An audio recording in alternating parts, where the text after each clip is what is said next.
আরে রে, তোরা কোথায় আছিস? তাড়াতাড়ি আয়, আমি তোর জন্য 8 ঘন্টা ধরে ওয়েট করছি।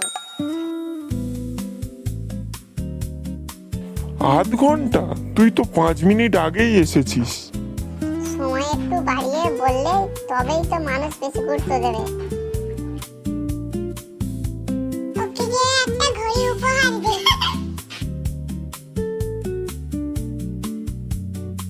ঘড়ি না, ওর একটা ক্যালেন্ডার দে। ও মোটা তো, ওর সময়ের হিসাবই আলাদা। আজকে কিন্তু সবাই একটা করে জোকস বলবি, আর যে হাসাতে পারবে না সে কিন্তু সবাইকে আইসক্রিম খাবে। আমি রাজি, তবে তুই আগে বলবি। বলতো মাছ কেন স্কুলে যায় না, বলতে পারবি? কেন? কারণ ও সবসময় শীতে থাকে, বুঝলা?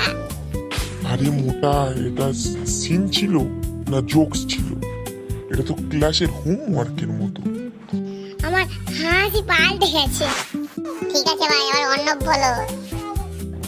বলতো মুরগি মোবাইল ব্যবহার করে না কেন? হোমো বল বল। কারণ ও শুধু ও কুক কুক করে, ক্লিক ক্লিক না। ভাই এটা তো শুনে আমার মাথা পুরো এয়ারটেল মুডের মতন হয়ে গেল। যা, এবার আমার পালা। যদি হাতি লুকোচুরি খেলে, খুঁজে পাওয়া এত সহজ কেন? কেন? কারণ ও লুকোলেও হাতিটাই দেখা যায়। এটার জন্য একে কিন্তু নোবেল পুরস্কার দিতেই হবে।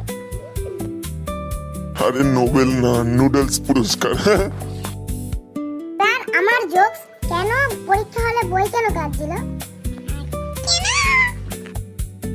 কারণ সবাই শুধু ওকেই খুঁজছিল। বই বলছে আমাকে একটু বিশ্রাম দাও বন্ধু, তোমরা সবাই একটু বিশ্রাম দাও আমাকে। চল একটা চ্যালেঞ্জ করি, যাতে সবাই 5 সেকেন্ড পর্যন্ত সিরিয়াস থাকতে পারবে। আমি পারবো। সবাই শুরু করো। সবাই চুপ করে দাঁড়া, কিন্তু এবার চুপচাপ থাকবি সবাই। বলতো যদি একটা আলু চশমা পড়ে তবে কেমন লাগবে? চুপ চুপ। তাহলে হবে তোর মতন পুরো চশমাওয়ালা আলু পাবে স্যার। আমি পারলাম না ভাই, আমি পারলাম না হোমো। তাহলে তুই 1 সেকেন্ডে হেরে গেলি। এবার আমি একটা মুখ বানাবো। আচ্ছা, তুই মুখ বানাবি না গাঁড় বানাবি? Miao cock গক গক গক। পরের ভিডিওয়ে আবার দেখা হবে তোমাদের সাথে। রাগ করলা? তো হ্যালো বন্ধুরা, এই ভিডিওটি ভালো লাগলে লাইক, শেয়ার, কমেন্ট এবং আমাদের পাশে থাকবে। আরে ভাই, কেন শেয়ার